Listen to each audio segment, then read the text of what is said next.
वज़ीर आला पंजाब मरियम नवाज ने कहा, कुछ लोग कहते थे सड़क बनाने से तरक्की नहीं आती, ऐसी लोगों की अकल पर मातम करने को दिल करता है। सड़क नहीं होगी तो तरक्की कहां से आएगी? खेत से मार्केट तक अजनास कैसे मुंतकिल होंगे? साबिक हुकूमत ने 4 साल में आपके लिए क्या किया? इन्होंने कोई नया अस्पताल, स्कूल या कॉलेज नहीं बताया। पाकपतन में तकरीब से खिताब में मरियम नवाज का कहना था, मुंह खुर की बीमारी इंसानों को भी होती है, पाँव उठाते हैं तो मुल्क को नुकसान होता है, मुंह खोलते हैं तो गालियां निकलती हैं। न सिर्फ जानवरों बल्कि सियासी जमातों का भी इलाज करेंगे।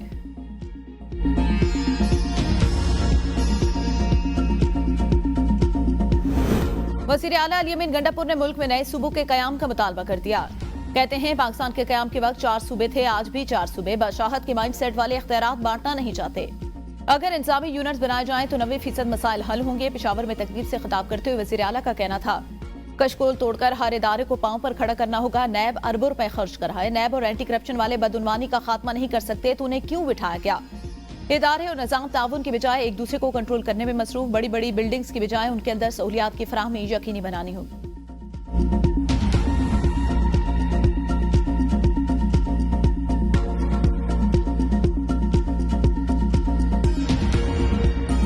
मैं जब गुजर रहा था तो वहाँ ऊ की आवाज आई, तो मैंने कहा ये क्या मामला है? जब तीसरी मरतबा ऊ हुआ तो मुझसे रहा ना गया। मैंने कहा ये वो डायरेक्टर था, मैंने कहा ये क्या हो रहा है? उसने कहा जी ये वर्कर्स हैं, एहतजाज कर रहे हैं। इस 1 साल में 50 करोड़ रुपए देना मेरा काम है। अगर मैं ना दूं तो हु करके या कुछ भी करके फिर मेरे खिलाफ एहतजाज कर लिया, ठीक है? वज़ीर आला खैबर पख्तूनख्वा का तकरीर के दौरान वज़ीर आज़म का नाम लिए बगैर दिलचस्प तंज अपने खिलाफ एहतजाज का तरीका भी बता दिया। कहा, मेडिकल कॉलेज के लिए 1 साल में 50 करोड़ देना मेरा काम है, ना दूं तो फिर ऊ करके मेरे सामने एहतजाज करना। मैंने पैसे दे दिए और बच्चों के पूरे एडमिशन ना हुए तो फिर मुझे ऊ ना करना पड़े, क्योंकि मैं तो ऊ नहीं करूंगा बल्कि कलम चलाऊंगा।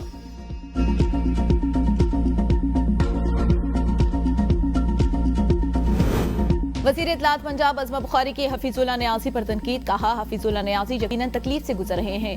हफीजुल्लाह नियाज़ी की वज़ीर आला पंजाब मरियम नवाज पर तनकीद बेबुनियाद। उनका अपना बेटा हसान नियाज़ी अपने मामू पर चला गया। हसान नियाज़ी का मामू हमेशा से तशद्दुद, दहशतगर्दी और फसाद को प्रमोट करता रहा। हसान नियाज़ी का जुर्म सिर्फ फौजी वर्दी लहराना नहीं बल्कि उसका पूरा ट्रैक रिकॉर्ड है।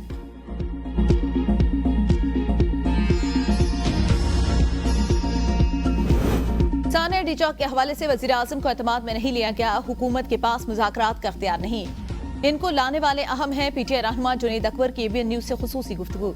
कहा, तहरीरी तौर पर मुतालबात का मानना सिर्फ रस्मी है, हुकूमत बेख्तियार है। हुकूमत बानी पीटीआई वर्कर को मजबूर करिए ताकि 2 साल हुकूमत चल सके। हुकूमत के पास इख्तियार में अपना वज़ीर आज़म लाना नहीं था।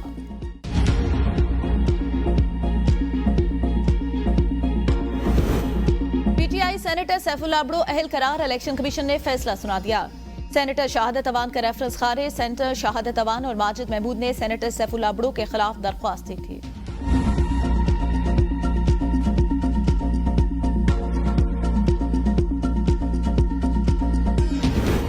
ऑडियो लीक केस में वज़ीर आला अली अमीन गंडापुर के नाकाबिल जमानत वारंट गिरफ्तारी बरकरार। डिस्ट्रिक्ट कोर्ट इस्लामाबाद ने शरीक मुल्जिम असद फारूक के पेश होने पर वारंट मंसूख कर दिए। समाअत 25 जनवरी तक मुलतवी।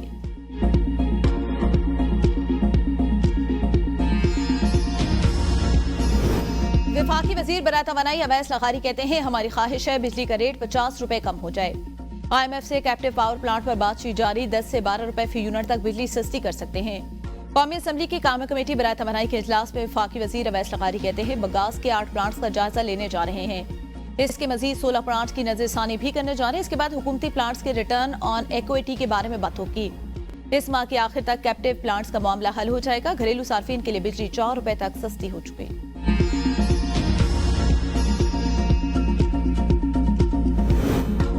जमात इस्लामी का बिजली की कीमतों पर 17 जनवरी को मुल्क भर में एहतजाज का ऐलान। तमाम हुकूमतों ने IPPs को सपोर्ट किया। चंद लोगों को फायदा पहुंचाने के लिए हर चीज पर टैक्स लगाए जा रहे हैं। अमीर जमात इस्लामी हाफिज नईमुर रहमान की प्रेस कॉन्फ्रेंस। कहा, आवाम को रिलीफ देने की बजाय पार्लियामेंट वाले अपनी तनख्वाहों में इजाफा कर रहे हैं। हुकूमत कहती है इंडेक्स बेहतर हो गया, पेट्रोल की कीमत कम क्यों नहीं हो रही? अमरीका बैन-अवी दहशतगर्दी कर रहा है। डोनाल्ड ट्रंप ओहदा संभालने से कबल ही मशरिक़ वस्ता को धमकियां देना शुरू हो गए।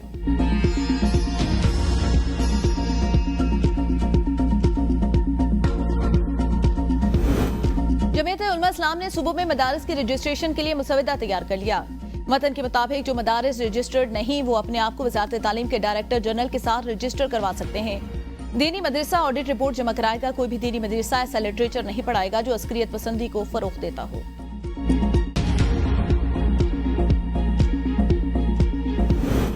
हाउस बिल्डिंग फाइनेंस कॉर्पोरेशन की निजकारी जल्द। रोज वैलेट की जब भी निजकारी होगी शफाफ होगी।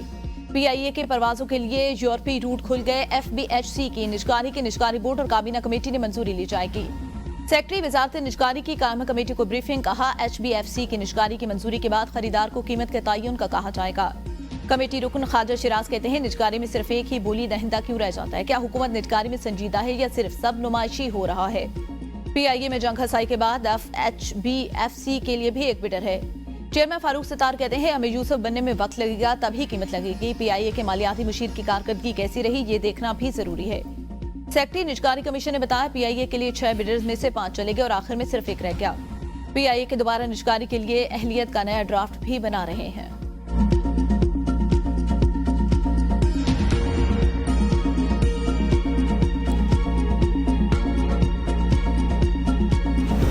वफाकी काबीना ने इस्लामाबाद के मास्टर प्लान में तब्दीली की मंजूरी दे दी। इस्लामाबाद और रावलपिंडी के दरमियान सरहदी तनाजा हल।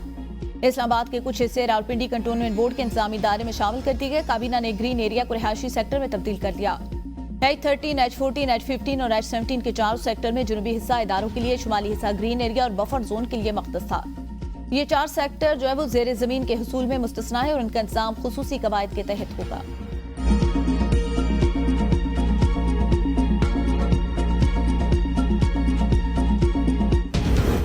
सुप्रीम कोर्ट में आईनी बेंच ने 9 मई के मखसूस मुल्जिमान के मिलिट्री ट्रायल पर सवालात उठा दिए। कौन सा केस मिलिट्री कोर्ट्स में चलेगा, कौन सा नहीं, ये तफरीक कैसे की जाती है? 9 मई वाकयात में 103 मुल्जिमान के खिलाफ मिलिट्री कोर्ट्स में केस चला। बाकी केसेस इस्ताद दहशतगर्दी अदालतों में चल रहे हैं। ये तो तफरीक कैसे की गई? मुल्जिमान को फौज की तहवील में देने का इस्ताद दहशतगर्दी अदालतों का तफसीली फैसला किधर है? फौजी अदालतों से मुतालिक केस की समाअत के दौरान आईनी बेंच में शामिल जजेस की रिमार्क। दौरान समाअत भारतीय जासूस कुलभूषण केस का तस्करा जस्टिस मोहम्मद अली मजहर ने कहा सुप्रीम कोर्ट ने मरकजी फैसले में आर्मी एक्ट की शेक 2D को कलअदम करार दे दिया। आर्मी एक्ट की शेक को कलअदम करार देने से मजमूई तासुर क्या होगा? क्या आप कुलभूषण जैसे मुल्क दुश्मन जासूसी का केस मिलिट्री कोर्ट्स में चल सकता है? वजारत दिफा के वकील ने कहा सुप्रीम कोर्ट के फैसले से मुल्क दुश्मन जासूस का भी मिलिट्री कोर्ट्स में ट्रायल नहीं चल सकता। जस्टिस जमाल मंदुखेल ने कहा कि हम अपने प्रोसिक्यूशन के निजाम को मजबूत क्यों नहीं कर रहे? जस्टिस हसन अजहर रिजवी ने कहा जेएचक्यू पर पहले भी एक हमला हुआ जिसमें शहादतें हुई। जस्टिस मुसर्रत हिलाली ने रिमार्क दिए केस मिलिट्री कोर्ट्स के वजूद का नहीं बल्कि इख्तियार समाअत का केस है। अपीलों की समाअत कल तक के लिए मुलतवी।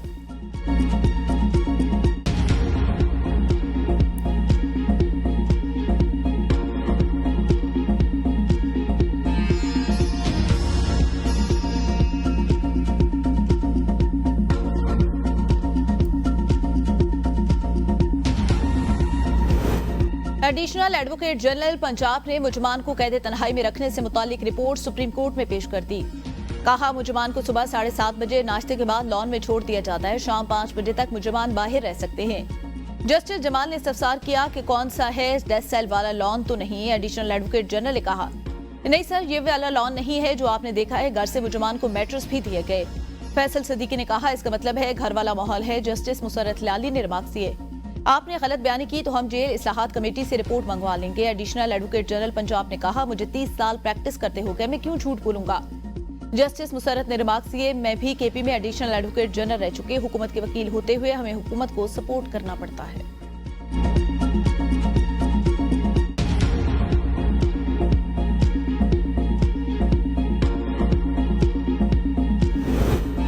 कराची में ईवी टैक्सी शुरू करने जा रहे हैं। हो सकता है सदर आसिफ जरदारी इंडस्ट्रियल जमीन मुफ्त दे दे। मुफ्त जमीन इस शर्त पर होगी कि 2 साल के अंदर इंडस्ट्री लगाना होगी। शर्जील मेमन की प्रेस कॉन्फ्रेंस। कहा सेस टैक्स के लिए सनतकारों का ताउन दरकार है। सेस टैक्स के 190 अरब रुपए मिल जाते हैं तो फायदा कराची का होता है। कराची के सरकारी अस्पतालों में मुफ्त इलाज हो रहा है।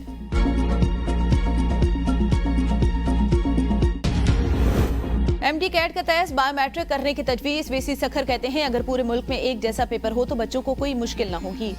शाजिया सोमिया सुब्रू ने कहा कि बच्चे इन इम्तिहानात के नताज के बायस खुदकुशियां कर रहे हैं जिसके जिम्मेदार हम सब हैं। कौमी असम्बली की कायमा कमेटी बराए सेहत के इजलास में एमडी कैट इम्तिहानात के हवाले से ब्रीफिंग। कोऑर्डिनेटर बराए सेहत ने बताया पंजाब के तलबा को अलग कोटा दिया ताकि इस्लामाबाद के तलबा के साथ ज्यादती न हो। ओपन मेरिट खत्म किया गया। मुख्तार अहमद भट्ट ने कहा अगर आप शफाफियत की बात करें तो फिर बात यकसा नसाब पर जाएगी। ए लेवल और ओ लेवल को खत्म करना होगा।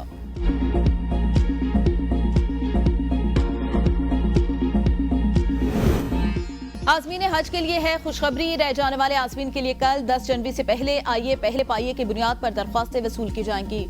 वजारत मज़हबी अमूर के मुताबिक सरकारी हज स्कीम के तहत मजीद 5000 आज़मीन फरीज़े हज अदा कर सकेंगे। सरकारी हज स्कीम के तहत 81,500 हज दरख्वास्तें मौसूल हुई।